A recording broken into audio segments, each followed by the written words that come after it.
தொழில என்னுடைய முயற்சி செஞ்சு நான் மாற்றிக்கலாமா, அல்லது நான் இந்த மாதிரி படிப்பு படிக்கலாமா? ஒரு ஜோசியர்கிட்ட போகிறோம், சார் நீங்கள் வந்து இன்ஜினியரிங் படிக்க சொல்ல போகிறீங்க, ஆனால் நல்லா இல்லையே சார், இதை விட சூப்பரான ஜாதகம், இது வந்து மெடிக்கல் படித்தா இன்னும் டாப்பில் வருவாங்க, மெடிக்கல் போடுங்க அப்படின்னு சொல்கிறாரு ஜோசியர். அப்போ இதை விட அது பெட்டராக வந்துடுவாரா? அல்லது நீங்கள் வந்து சார் ஒரு ஐடி கம்பெனியில் ஒர்க் பண்ணுறீங்க, ஆனால் ஐடி கம்பெனி உங்களுக்கு செட் ஆகாது சார், சார் நீங்கள் வந்து சொந்த தொழில் பண்ணுறீங்க, சொந்த தொழில் செட் ஆகாது சார், சொந்த தொழில் உடனே மூடுங்க சார், நீங்கள் வந்து வேலைக்கு போங்க சார் அப்படின்னு சொல்லி நடந்துகிட்டு இருக்கக்கூடிய விஷயம் எனக்கு செட் ஆகாதுன்னு சொல்கிறாங்களே, என்னுடைய சாய்ஸ், என்னுடைய அந்த தேர்ந்தெடுப்பு தவறுன்னு சொல்கிறாங்களே.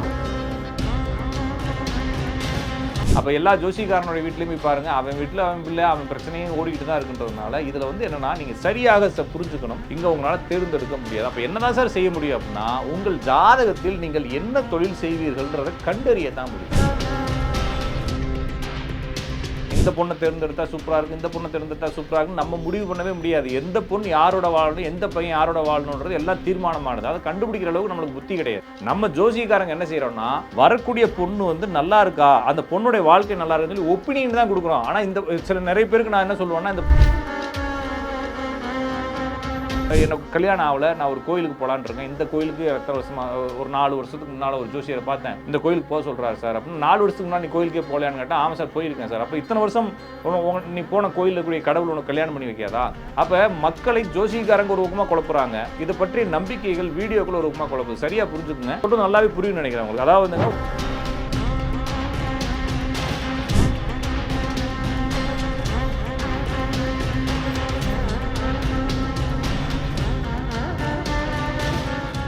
ரியல் ஒன் ஆன்மீகம் நேயர்களுக்கு அன்பு வணக்கம். நான் உங்கள் ஜோதிடன் ராஜநாடி காப்பா. மீண்டும் இந்த காணொலி வாயிலாக உங்களை சந்திப்பதில் மிகுந்த மகிழ்ச்சி. நாம் தொடர்ச்சியாக இந்த சேனலில் ஜோதிடம் பற்றிய பல தகவல்களை பேசிட்டு வரோம். இன்று நாம் பார்க்கக்கூடிய தலைப்பு, எனக்கு அடிக்கடி கேட்பாங்க இந்த மாதிரி கொஸ்டின்ஸ். ஏன்னா நான் வந்து இந்த பரிகாரம் அப்படிங்கிறது மேலே எனக்கு நம்பிக்கை இல்லை, இல்லைனா அதை நான் வந்து பரிந்துரைக்கிறது இல்லை, இல்லைனா அது ஜோசியத்தில் இல்லைன்றதை நான் அழுத்தமாக சொல்லிட்டு வந்துகிட்டு இருக்கேன். அதனால் என்கிட்ட நிறைய மக்கள் ஜாதகம் பார்த்துட்டு கேட்பாங்க, சார் இந்த வாழ்க்கை என்பது நம்மளுடைய முயற்சியின் அடிப்படையில் இருப்பது, நம்ம ஒரு முயற்சி செஞ்சோம்னா அதை ஜெயிக்கலாம் அப்படின்னு சொல்கிறாங்களே, முயற்சி தன் மெய்வருத்த கூலி தரும் அப்படின்னு சொல்கிறாங்களே, அப்போ நீங்கள் அதுக்கு விரோதமாக வந்து எல்லாமே விதிப்படி தான் நடக்கும்னு சொல்கிறீங்களே, இதில் எது உண்மை? உண்மையிலே முயற்சி தன் மெய்வருத்த கூலி தருமா, அல்லது எனது வாழ்க்கையில் என்னுடைய வாழ்க்கையை நான் சாய்ஸாக என்னுடைய சூஸில் ஏதாச்சும் இருக்கா, நான் தேர்ந்தெடுக்க முடியுமா? இப்போ சில ஜோசிகாரங்கள்ட்ட போனோடனே அவர் என்ன சொல்கிறாரு, சார் நீங்கள் ஆட்டோ 2 ஆட்டோ வச்சுருக்கிறீங்க, இதை விட நீங்கள் ஹோட்டல் போட்டிங்கன்னா சூப்பராக வந்துடுவீங்க சார் அப்படிங்கிறார். அப்போ இந்த இடத்துல வந்து ஹோட்டல் போடுவதும் அல்லது ஆட்டோ ஓட்டுவதும் இவருடைய தேர்ந்தெடுப்பா? அப்போ இவர் தேர்ந்தெடுத்தாலும் இந்த விஷயத்தை மாற்றிட முடியுமா? அப்போ நான் ஒருத்தர்கிட்ட கேட்டேன், அப்போ நீங்கள் கலெக்டர் ஆனால் பெரிய ஆள் ஆயிடுவீங்க சார், டிஎஸ்பி ஆனால் பெரிய ஆள் ஆயிடுவீங்க நான் சொல்கிறேன், நீங்கள் என்ன செய்ய முடியும்? இல்லாட்டினா இப்போ உதாரணத்துக்கு நீங்கள் இருக்கிறீங்க, இந்த வீடியோ பார்த்துக்கிட்டு இருக்கீங்க, நீங்கள் ஒரு கேடரில் இருப்பீங்க, ஒரு போஸ்டிங்கில் ஒரு பொசிஷனில் இருப்பீங்க, உங்களுக்கு மேலே இருக்கக்கூடிய ஆளாக ஆகிட்டால் நீங்கள் நல்லாயிருவீங்க தானே, ஆனால் உங்களால் ஆக முடியுமா? உடனே யோசிச்சு பாருங்களேன். அல்லது உங்களுக்கு கீழே இருக்கிற ஆள் உங்களுடைய போஸ்டிங்க்கு அவர் நினச்சா வந்துட முடியுமா?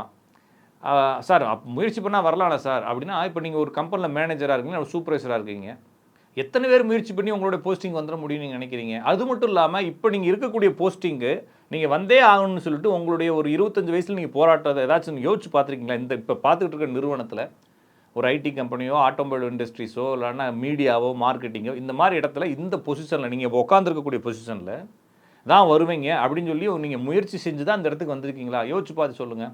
கண்டிப்பாக இல்லை. வாழ்க்கை எங்கேயோ இழுத்து கொண்டு போய் எங்கேயோ கொண்டு வந்து சேர்த்துருச்சுன்றதை உங்களால் புரிஞ்சுக்க முடியுதா இல்லையா? அப்போ நம்ம இந்த இடத்துல உட்காந்து பேசாமல் நம்ம இன்னும் கொஞ்சம் முன்னால் இருந்து பேசும்பொழுது தான் நிறைய விஷயங்கள் புரியுது. அப்போ சரியாக புரிஞ்சுக்குங்க. இப்போ இருக்கக்கூடிய பொசிஷன், நான் இப்போ உட்காந்து பேசிக்கிட்டு இருக்கேன், நான் 15 வருஷத்துக்கு முன்னால் நான் இந்த இடத்துக்கு வரணும்னு சொல்லி நான் திட்டம் போட்டிருக்கேன்னா கண்டிப்பாக இருக்காது. நான் என்னமோ ஒரு வகையில் எங்கேயோ ஓட போய் எதையோ ஒன்று நோக்கி நகர போய் எங்கேயோ ஒரு இடத்துல வந்து இங்கே வந்து உட்காந்துருக்கேன்றதான் உண்மை. நீங்களும் அதே தான். இதை பார்த்துக்கிட்டு இருக்கக்கூடிய யாருக்கு வேணாலும் ஷேர் பண்ணுங்கள், அவரும் இதே தான் சொல்லுவார்.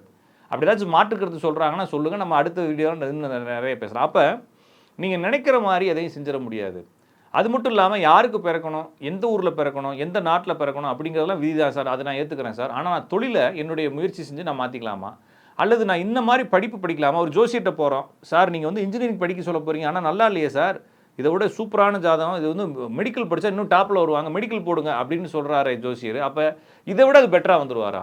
அல்லது நீங்கள் வந்து சார் ஒரு ஐடி கம்பெனியில் ஒர்க் பண்ணுறீங்க, ஆனால் ஐடி கம்பெனி உங்களுக்கு செட் ஆகாது சார், சார் நீங்கள் வந்து சொந்த தொழில் பண்ணுறீங்க, சொந்த தொழில் செட் ஆகாது சார், சொந்த தொழில் உடனே மூடுங்க சார், நீங்கள் வந்து வேலைக்கு போங்க சார் அப்படின்னு சொல்லி நடந்துக்கிட்டு இருக்கக்கூடிய விஷயம் எனக்கு செட் ஆகாதுன்னு சொல்கிறாங்களே, என்னுடைய சாய்ஸ், என்னுடைய அந்த தேர்ந்தெடுப்பு தவறுன்னு சொல்கிறாங்களே, அப்போ சரியான தேர்ந்தெடுப்பு செய்தால் ஒரு மனிதன் சிறப்பாக வாழலாமான்ற கேள்வி கேட்டால், அப்போ ஜோசிக்காரர் சரியான தேர்ந்தெடுப்பு செஞ்சு என்ன செஞ்சுருக்கணும்னா, இந்நேரம் சயின்டிஸ்ட் ஆகிருக்கணும், இல்லைன்னா பெரிய கலெக்டர் ஆகிருக்கணும், இல்லைன்னா பெரிய போஸ்டிங்கில் ஐஏஎஸ், ஐஎஃப்எஸ், ஐஆர்எஸ்ன்னு சொல்லிட்டு ஒரு பெரிய போஸ்டிங்கில் போய் உட்காந்துருக்கணும். அவங்க பிள்ளைகளை ஃபுல்லாக சரியான தேர்ந்தெடுத்து என்ன செஞ்சுருக்கணும், எல்லாத்தையும் டாப்பில் கொண்டு வந்து பெரிய பெரிய மல்டி மில்லியனர் எல்லாமே ஜோசிக்காரனுடைய பிள்ளையாக தான் இருக்கணும். அப்படி யாராச்சும் இருக்காங்களா? யோசிச்சு பாருங்கள். அப்போ எல்லா ஜோசிக்காரனுடைய வீட்லேயும் போய் பாருங்கள், அவன் வீட்டில் அவன் பிள்ளை அவன் பிரச்சனையும் ஓடிக்கிட்டு தான் இருக்குன்றதுனால இதில் வந்து என்னென்னா நீங்கள் சரியாக புரிஞ்சுக்கணும்.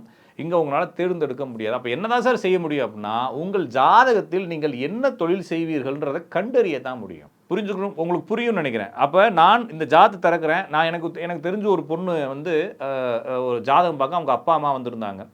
சார் பொண்ணு வந்து நீட் ட்ரைனிங் படிச்சுக்கிட்டு இருக்காங்க, 2 வருஷம் படிக்கிறாங்க சார், சரியாக ஸ்கோர் பண்ண முடியல அப்படின்றப்ப கண்டிப்பாக படிப்பாங்க சார் அப்படின்னு சொல்கிறேன். அப்புறம் ஒரு 3 மாதம் கழிச்சு அந்த பொண்ணையும் கூப்பிட்டு வராங்க. சார் இந்த பொண்ணு வந்து நான் நீட்டுக்கு நான் வந்து கோச் போகவே மாட்டேன், எனக்கு ரொம்ப ஒரு மாதிரி ப்ரெஷராக இருக்குது, எனக்கு ஒரு மாதிரி ரொம்ப அனெக்சிட்டி ஆயிடுச்சு, என்னால் தொடர்ந்து படிக்க முடியாது, நான் விட்டுறான்ட்டு இருக்கேன் அப்படின்னு சொல்லி அந்த பொண்ணு சொல்லுது. தனியாக பேசணும்லாம் சொல்லி அவங்க அப்பா அம்மாலாம் வெளியே உட்கார வச்சுலாம் பேசுகிறோம். அப்போ நான் சொல்கிறது, அப்போ என்ன தான் செய்ய போகிறேன்னா, நான் வந்து இன்ஜினியரிங் படிக்கலான்ற முடிவுக்கு வந்துட்டேன். நான் வந்து இந்த வருஷம் நீட் எழுதுகிறோமோ எழுதலையோ, இந்த வருஷம் நான் பார்த்துட்டு நான் முடிச்சு விட்டு நான் வந்து இன்ஜினியரிங் போக போகிறேன் அப்படின்னு சொல்கிறாங்க. அப்போ நான் சொல்கிறேன், உன் ஜாதகத்தில் நீ டாக்டர் தான் படிப்பேன், வேறு வழி இல்லைம்மான்னு சொல்கிறேன்.